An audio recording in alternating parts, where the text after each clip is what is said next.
Hi everybody, welcome to the vlog. As you guessed by reading the title of this video, I am talking about Linda Ronstadt today.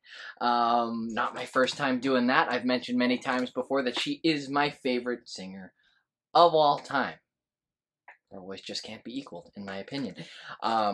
Sure, some of you out there might agree with me on that. I really just wanted to talk about her incredible versatility as a singer and as a performer. It's well documented that she could pretty much sing any style she wanted. And I wanted to divide this video into two parts because it feels like there's two different reasons for this. It feels like in the beginning part of her career, the Capitol years, which I'll get into today, her deviations in genre and stuff were more just due to the label trying to find something that would work, trying to find basically an identity for her. And then I'll make a second video where I talk about mostly in the 1980s when she just felt she'd had enough of the sort of country rock music genre and had to fight with her record label, had to fight with Asylum a little bit to allow her to record so many different genres, but she always had the last laugh when her albums would sell millions of copies, whether they were rock and roll or country or traditional pop / jazz or Spanish language music, and she's done a lot of great things, but I'm going to get started with the Capitol years here. It's also going to be a little bit of a history. Linda, of course, famously comes from Tucson, Arizona, and formed a group over there called the New Union Ramblers. I believe Bobby Kimmel was in the New Union Ramblers with her, and I believe it was him who went to Los Angeles first, and then told Linda about the budding music scene, particularly in this new emerging genre of folk rock, and that basically record labels in Hollywood at that time were just trying to find anyone they could in that sort of subgenre. They were really looking for artists because there were a lot of success for the folk revival around that time. So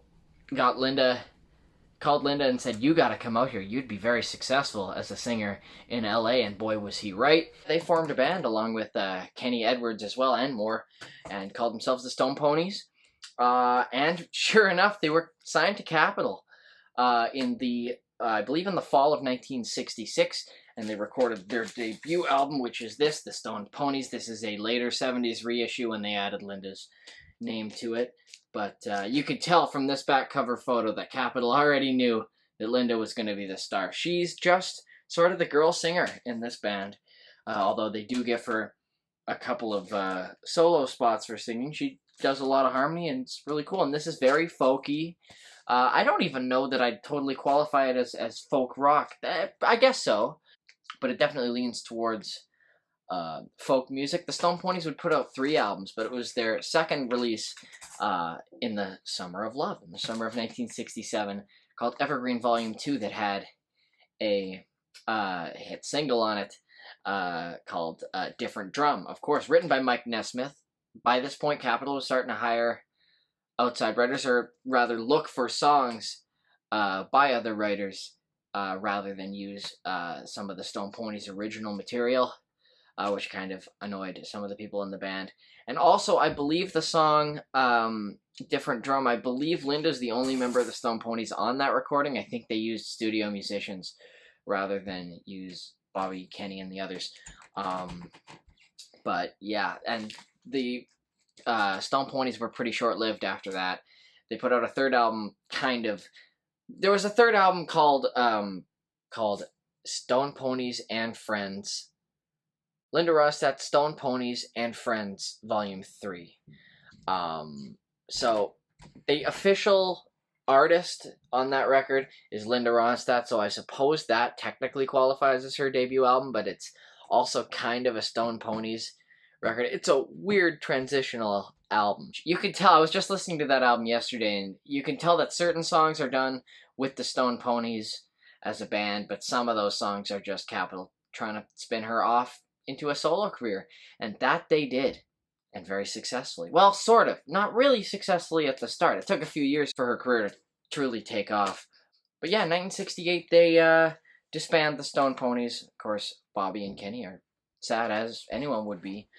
Although I think Linda would use both of them at certain points in her solo career as backup musicians, so they definitely stayed friends there. It was not Linda's decision to break up that band. It was a Capitol Records decision, which ultimately, while it's sad to see any band get broken up by a record label like that, they probably made the right choice. And then Linda Ronstadt's first album, as a solo artist that is, comes out in 1969. It's called Hand Sewn Homegrown, and I've always thought that's such an excellent title for a country debut album.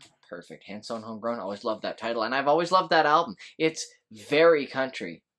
When Capitol decides to spin her off as a solo artist, they decide she's a country singer, because that's, I guess, the material that they felt she sang the strongest. And that album is great. It's got songs like The Only Mama That'll Walk the Line. It's got the original version of Silver Threads and Golden Needles as well.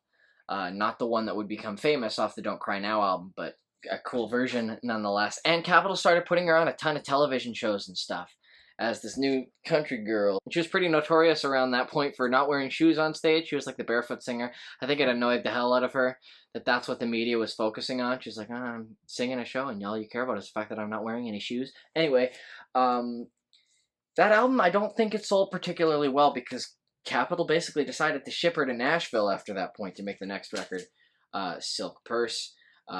Pretty much full-blown country album as well. Still trying to sell her as a country singer.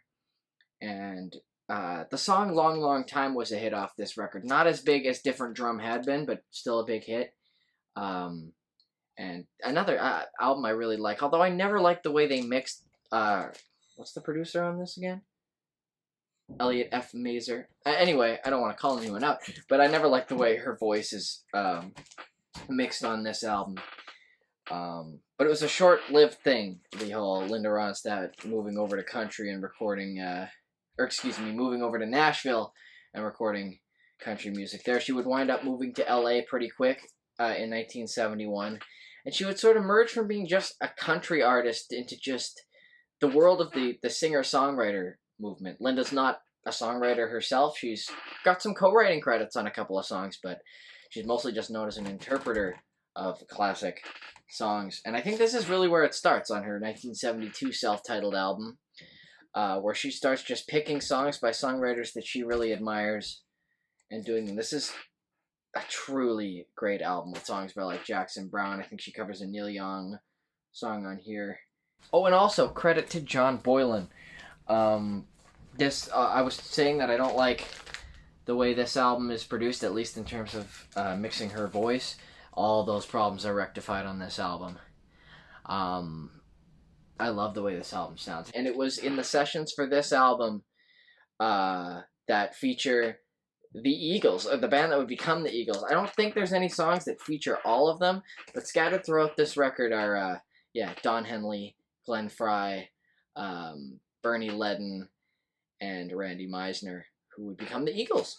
And I think that, it was in 1971 that they were hired to be her backing band. They wound up doing the recording sessions for this great album. And, spun off their own group not too long after. Linda gave them her full blessing, and they put out an excellent debut record later that very year in 1972. Anyway, I don't think this album sold very well either, because at this point, Linda signs with Asylum Records. I'm not 100% sure, but I believe that she was still under contract to record one more album to Capitol, but the Capitol Records weren't too worried about it because her records weren't selling as well as they'd hoped. She had a bit of a following, but her albums were not doing that well. Maybe Capitol didn't want to put in the money for more sessions. I think Capitol was mostly okay with her going off to Asylum and recording for them, even though she was still technically under contract for Capitol, but they got kind of annoyed when Don't Cry Now becomes a big hit. This is the song that's sort of, where she sort of finds what is referred to as her classic sound, her mix of country / rock. Yeah, pretty middle of the road between country and rock in the most awesome of ways. Her band starts to come together. Peter Asher produces certain songs on this album. He doesn't produce the full thing yet, but this album's got hits on it. It's got Love Has No Pride. It's got the updated new version of Silver Threads and Golden Needles. It's got her version of the Eagles song Desperado. The Eagles thank her constantly for that because they were having sort of a sophomore slump. Their Desperado album wasn't selling too well, but then Linda's cover, excuse me, put that song on the map. And I'm partial to the songs Sail Away and Colorado. I've always loved her cover of Randy Newman's Sail Away, and their version of Colorado is great too. The whole album's great. That kind of annoyed Capitol Records. I mean, I don't know for sure. You know, I wasn't there behind closed doors when this stuff was happening, of course. But, you know, I'm just assuming that Capitol wasn't too thrilled because they made her come right back and fulfill her obligation to record one more album for them pretty quick. They were like, okay, enough of that. Your success. We spent years trying to find your style, and now you finally find it the second you go to another label. I'm interpolating. I don't know if they were annoyed or not. But yeah, they had her come back, and they're probably glad they did because she puts out Heart Like a Wheel. And I say she puts out because by this point, I think she has mostly the artistic control after... I think Asylum in the 70s was pretty big on giving the artist creative control. And I guess Capitol saw that when she did that and was allowed to pick her own producers and such. And anyway, this album comes out in 1974, her last album for Capitol. Some argue it's the first album of her classic period, although I'd go back as far as at least this album. But, this is still revered as one of the great country rock albums of all time. You're No Good was just a smash. I believe it spent a few weeks on #1 on the charts. Faithless Love, the J.D. Souther song. Her great version of the Everly Brothers classic, When Will I Be Loved? And a personal favorite of mine, her version of the Lowell George song, Willin'. Just great. And this album, I believe, sells multi-millions of copies.